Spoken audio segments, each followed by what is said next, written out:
decisiones por parte del Estado para gestionar todas esas políticas públicas en base a un sesgo, algoritmo, un instrumento científico basado en detectar esas tensiones de Estado o de posibles delitos que pueden ser prevenidos. En ese aspecto tenemos esas consideraciones teóricas donde hablamos de la relación a la prevención y esas consideraciones metodológicas.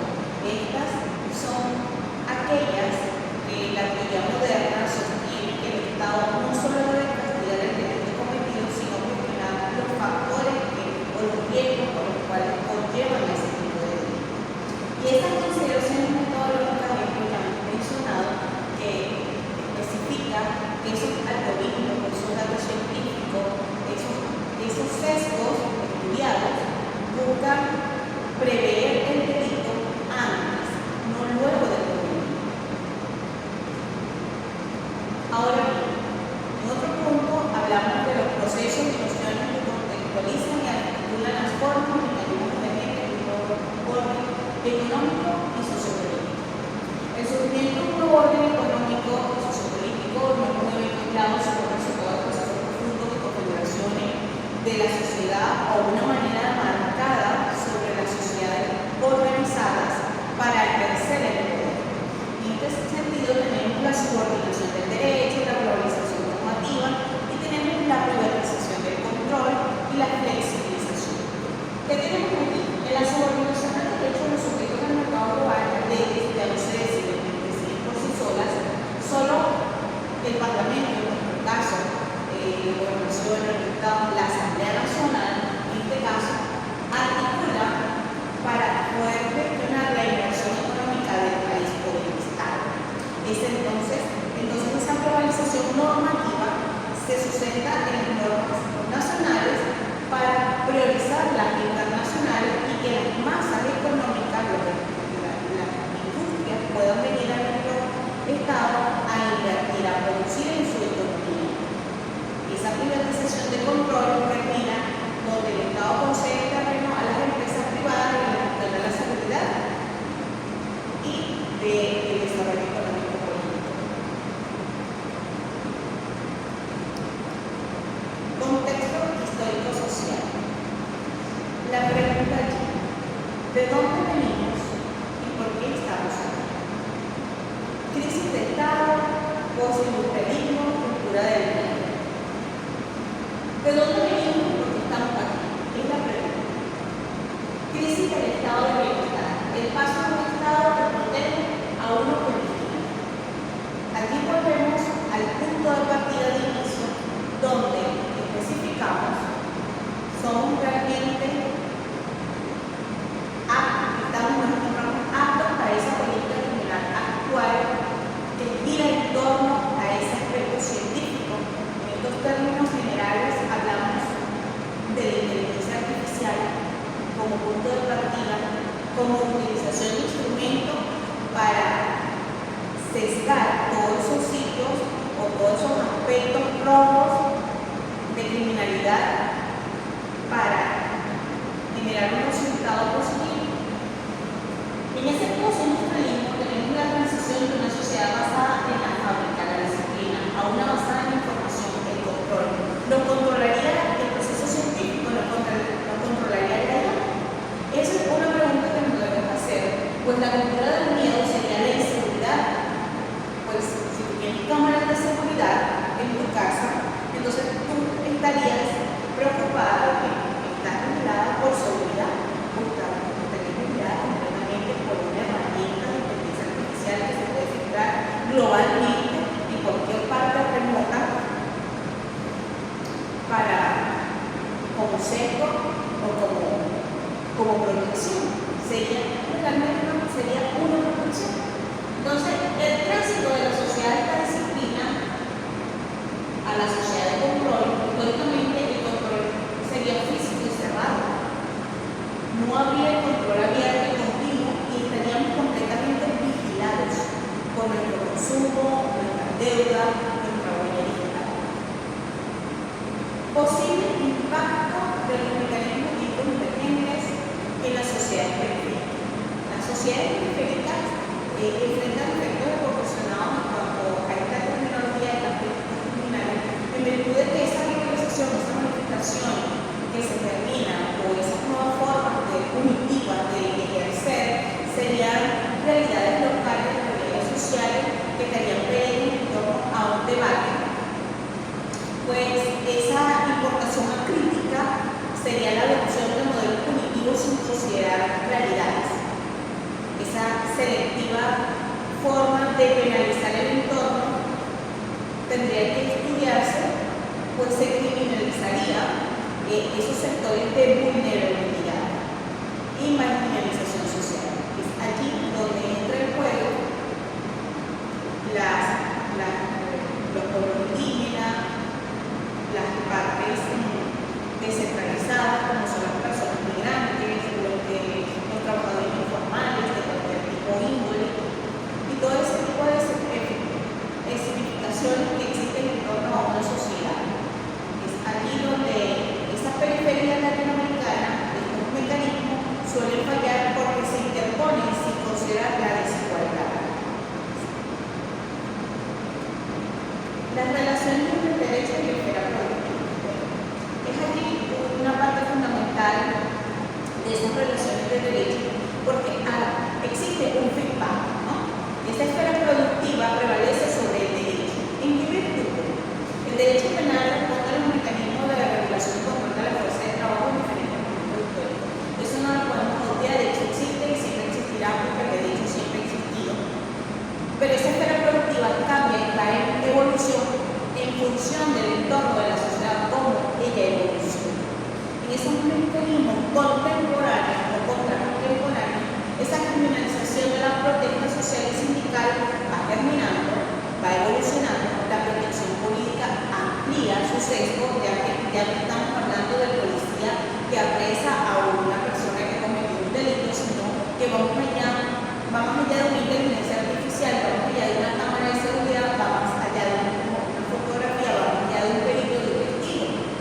La precarización mediante el marco de relaciones flexibles de igual manera termina, el control de poblaciones excelentes y sindicadas, crece el sesgo, las probabilidades aumentan, la configuración, la función del sistema penal se articula con la gestión de la normatividad producida por el pueblo dominante. En este momento estaríamos ante la vulnerabilidad flexible, la uberización del trabajo. En líneas generales, la ley ya no protege al trabajador como sujeto de derecho, sino que protege la productividad como valor supremo en este entorno. Entonces,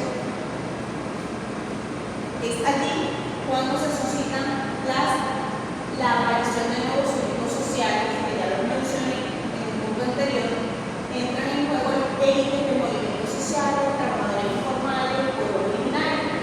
Esos movimientos sociales pueden ser organizaciones que resisten políticas represivas, demandan de derechos colectivos como los LGBT, los ecologistas, los feministas y diversos grupos sociales existentes que tienen su voz educada por el miedo. Luego tenemos trabajadores informales, lo vemos muy común en nuestro entorno, que son, por ejemplo, venezolanos que migran al exterior, que hacen su vida en diferentes estados, que son marginalizados por la forma en que han salido de su país, porque se encuentran ilegales, se encuentran sin ningún tipo de documentación, o porque simplemente no cumplen los requisitos de trabajo los estándares que en otros estados o países se exigen. Es aquí donde este foco se puede excluir del trabajo formal y ofrenda criminalización definitiva, y en términos generales eso se llama criminalización sistemática de sus estrategias y su pertenencia. Son personas excluidas del sistema mediante de trabajadores informales. Pueblos originarios son comunidades que enfrentan de modo territorial y de represión estatal en defensa de sus territorios y modos de vida. Acá hablamos de los indígenas, de los etnios, de personas que se encuentran agrupadas en distintas formas y regiones de nuestro entorno, de nuestro estado, de Venezuela, por ejemplo, en este caso. Y son criminalizados porque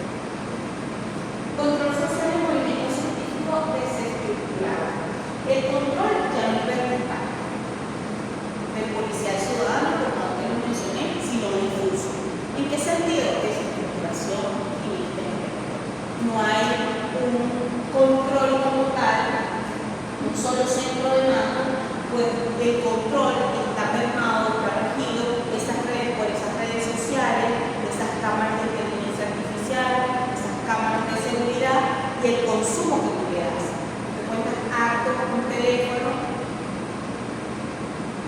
cualquier herramienta digital o científica te puede identificar y desestructura en cuanto a este control.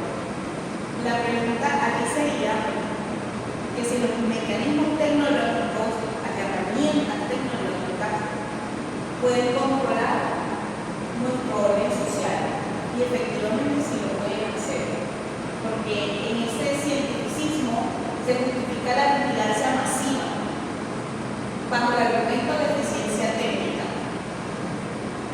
o salud pública, perdiendo de vista la ética jurídica. Entonces la aplicación de nuevas tecnologías y lógicas de vigilancia vulnera esa capacidad de organizar nuestro entorno bajo el respeto fundamental del respeto.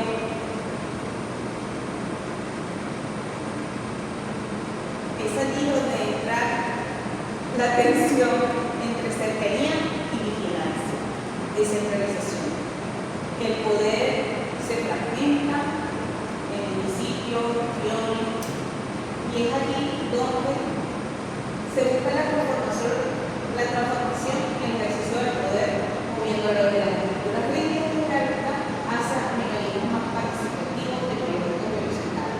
Esa es la aplicación en el ámbito descentralizado, buscar una transformación en el ejercicio del poder, haciendo el reto de mantener libertades en la era del control, la participación ciudadana, la descentralización. Es decir, que nosotros los ciudadanos somos los garantes de poder controlar esta vigilancia, si bien se puede ser algoritmo o ese paradigma se puede utilizar en la parte científica de las políticas criminales, en este sentido, bien, el poder ciudadano puede gestionar esa tecnología permitiendo una democracia más directa, pero también más vigilada. Y en esa desconcentración, esa tensión entre cercanía y vigilancia es necesaria para mejorar la atención local, pero dificultando la protección uniforme de los derechos fundamentales de ser no violables. Una vez cerrados los puntos y la explicación que ya hemos venido desarrollando, surge en mi iniciativa de agregar el algoritmo de predicción policial. Esto es como un ejemplo, ya que los temas son un poco difusos de entender. Un ejemplo haciéndonos cercanos a la realidad o a la contextualización de lo que es este centro criminalístico y cuanto a la política criminal. Imaginemos un software de inteligencia artificial usado por una alcaldía para patrullaje preventivo. Algo inédito, ¿no? Uno, ¿es una nueva política criminal? Ciertamente. ¿Por qué? Porque está implementando un software de inteligencia artificial. Ahí estaríamos tocando el tema 1, basado en datos, no en jueces, no en ayuda humana. 2, responde a un nuevo orden, ciertamente, a un nuevo algoritmo, a una nueva posición, donde empresas privadas venden seguridad al Estado. Es allí donde ese monopolio global y las leyes o las normas del Estado se suprimen para dar cabida al entorno local o global de las empresas privadas. 3. En sociedades periféricas,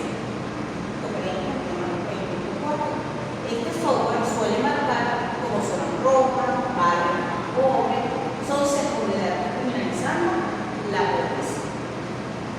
Esto crea un control desestructurado. El último punto que hemos tratado.